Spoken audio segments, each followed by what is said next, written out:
नमस्कार दोस्तों। आप देखा होगा भारत और इंग्लैंड के बीच पांचवा टेस्ट जो लंदन ओवल में चल रहा था, किस तरह से रोमांचक चला। सभी ने ये आशा खो दिया था कि भारत पांचवा टेस्ट भी खो दिया, लेकिन ऐसा हुआ नहीं। एक ऐसा मैच चला जो दर्शकों के लिए अभी भी टेस्ट मैच जीवित है।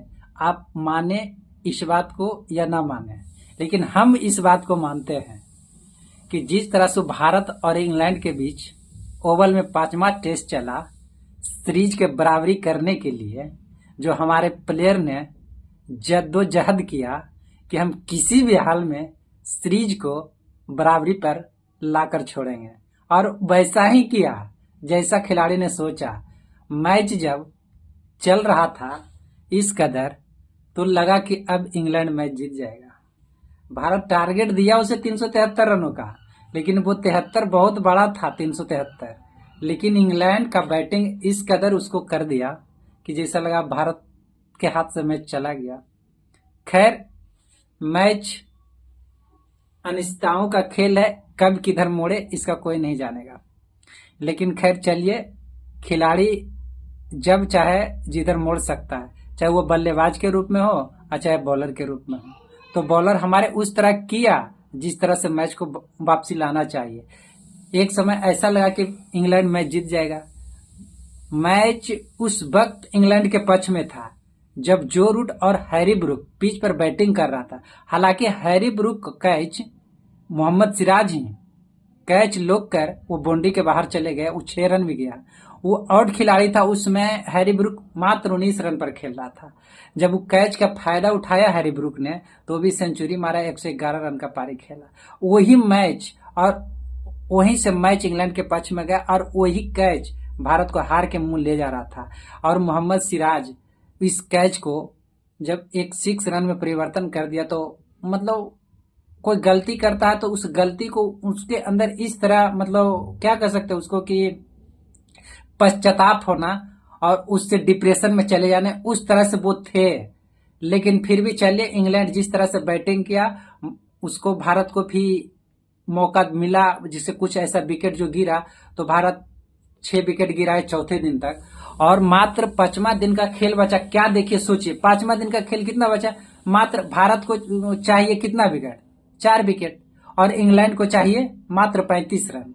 लेकिन दुर्भाग्यवश ये देखिए कि जब भारत 5वां दिन उतरता है उस फील्ड पर, तो इंग्लैंड का वही पक्ष में था, इसलिए कि उसके पास ऐसा ऐसा बल्लेबाज अभी बचा हुआ था, जैसे जेमी उसका जो विकेट कीपर है जेमी स्मिथ, वो कहने का मतलब बहुत हार्ड हिटर है। वो चाहे टेस्ट हो, वो T20 रूप में खेलता है। लेकिन खुदा न खास्ते हमारे बॉलरों ने उसको इस तरह वापसी कर दिया आउट करके, कि फिर भारत के पक्ष में मैच मतलब झुक गया, और भारत जल्दी ही 2 विकेट निकाल दिया। तो इस तरह से भारत 8 विकेट हो गया, और भारत को जीतने के लिए मात्र कितना चाहिए, 2 विकेट। अब 2 विकेट जीतने के लिए हमारे बॉलर ने इस कदर से मेहनत किया, इस कदर से मेहनत किया कि आप सोच सकते हैं कि हम कभी ऐसा सोचे थे नहीं कि हमारे बॉलर ऐसा वापसी कर सकता है। मोहम्मद सिराज से जब पूछा गया कि आप जब कैच छोड़े तो क्या आप कल मैच को वापसी कर सकता, तो मोहम्मद सिराज ने कहा, खुद हमने ऐसा सुबह उठकर गूगल से पूछा था, एक इमेजिंग मतलब कि बोल इमोजी, कि हम मैच वापसी करेंगे और हम खुद ऐसा मौका अपल बनाएंगे जो कि मैच भारत के पक्ष में लगे। और हालांकि मोहम्मद सिराज ऐसा ही किया जिस तरह से मैच जिताकर किया। और लास्ट में क्या हुआ कि क्रिस वो तो छोटे प्लेयर थे, तो देखिए इंग्लैंड का यहाँ चाल कुछ दिन पहले चल रहा था कि क्रिस वोक्स फील्ड पर न है, लेकिन खैर भारत के भी ऐसा रहता तो वही कहानी करता जो इंग्लैंड किया, कि भाई इंग्लैंड के भी चाहिए क्या, मात्र 11 रन चाहिए जिस वक्त उसका 9वां विकेट गिरा। तो भाई कोई भी आता है एक हाथ में बल्ला लेकर, चाहे उसके पास कितना क्यों दर्दन हो, भाई रनिंग बिटवीन के लिए वो आ सकता है। अगर ठीक है खेलने का मौका मिलता तो बात की बात है कि किस तरह से खेलता, लेकिन वैसा हुआ नहीं। खैर चलते गया, लेकिन एक तरफ जब गुस एटकिंसन पिच पर डटे हुए थे, तो जब तक वो था तो लगता है कि मैच भारत के पक्ष में तो नहीं था। लेकिन फिर भी आया जब क्रिस वोक, तो हर बॉल को खेलना चाहता था गुस, लेकिन क्रिकेट ऐसा हो नहीं सकता है। आप किसी कारण बस गलती करेंगे, चाहे वह किसी तरह या क्रिस वॉक्स को मौका देते या फिर अपने कैच दीजिए, ठीक है एक आध दो चौका लगेगा, लेकिन आप इस तरह से 5वां दिन का पिच आप समझ सकते हैं कि बॉलर किस तरह लहराते निकल रहा था। हर बॉल एक जादुई करिश्माई बॉल की तरह निकल रहा था, जो यही बॉलर के लिए खास था।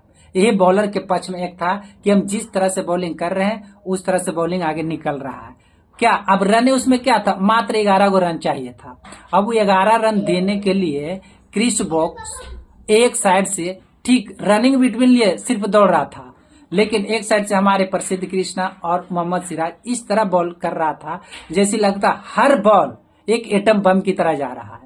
लेकिन वही अगर हमारे प्लेयर मिस फील्डिंग करता या बाई के रूप में 4 रन यही सब इस वक्त बहुत कहने का मतलब क्या हो सकता था, बहुत मतलब कि पेचीदा और क्या कह सकते दुर्भाग्य बस हमारे मैच जीतने का कोई पक्ष नहीं, इस तरह से रन जुड़ जाता उसके पक्ष में। लेकिन ऐसा हुआ नहीं, हमारे प्लेयर ने इस तरह से परिश्रम किया और वह एक ऐसा मतलब कि कह सकते हैं कि प्लेयर बॉलिंग का एक एहसास जगाया और मैच हमारे पक्ष में आ गिरा।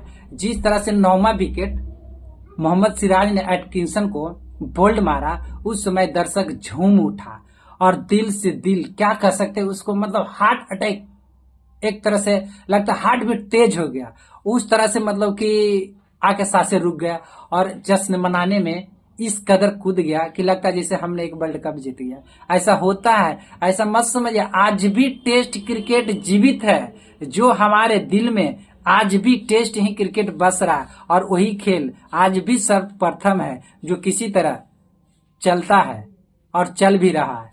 ऐसा नहीं, जो भी देखिए इंग्लैंड के तौर में कितना 5 टेस्ट मैच हो, 5 मैच में भारत इस कदर खेला कि हम किसी भी तरह से किसी मैच में पीछे नहीं थे, हर मैच नजदीकी जाकर हारे हैं। एक तरह से इस सीरीज हमारे नाम ही होना चाहिए। और जब हम पहला टेस्ट जीते तो देखिए कि इंग्लैंड को किस तरह से हम इस तरह से उसको ऐसा पहाड़ सा लक्ष्य दे दिए कि ना कहने का मतलब इंग्लैंड टेस्ट ड्रा के सोच सकते हैं, ना ही इंग्लैंड मैच जीतने के पक्ष में सोच सकते हैं। आप किसी भी हाल में आप ऑल आउट होइएगा, और वैसा ही हमारे बॉलर किया और इस तरह से बॉल किया कि वह हमने दूसरा टेस्ट जीता।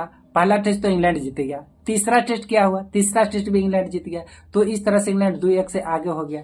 फिर चौथा टेस्ट आया तो क्या, चौथा टेस्ट में हमने भी सोचा कि वापसी करेंगे, लेकिन फिर चौथा टेस्ट ड्रा हो गया और 5वां टेस्ट के आप हाल देखें कि किस तरह से हम अपना देखे और मैच इस तरह से बेहादसा सभी लोग देख कर मैच का तालियां बजाकर और सभी आनंद लिया। तो इस तरह से कह सकते हैं हमारे टीम में बहुत कह सकते सीनियर प्लेयर नए होते हुए भी हमारे एक नए सीनियर टीम था, जो आगाज इस तरह से कह सकते कि हम एक नए टेस्ट टीम का उदय किए, जो सुमन गिल के कप्तानी में आगे चला है और आगे इस तरह ही अब टीम चलेगा। क्या कि अब तो विराट कोहली और रोहित शर्मा को वापसी आना मुश्किल है, अब किसी भी हाल में क्रिकेट की वापसी नहीं कर सकती है और हमारे सुमन गिल के एक कप्तानी में टेस्ट टीम इस तरह से अगले टेस्ट चैंपियनशिप के लिए अगुवाई करते हर मैच में नजर आएंगे और अच्छा आशा करते हैं कि मतलब कि हम हर मैच को आगे लेकर जाएंगे और मैच जीत सकते हैं। थैंक यू दोस्तों।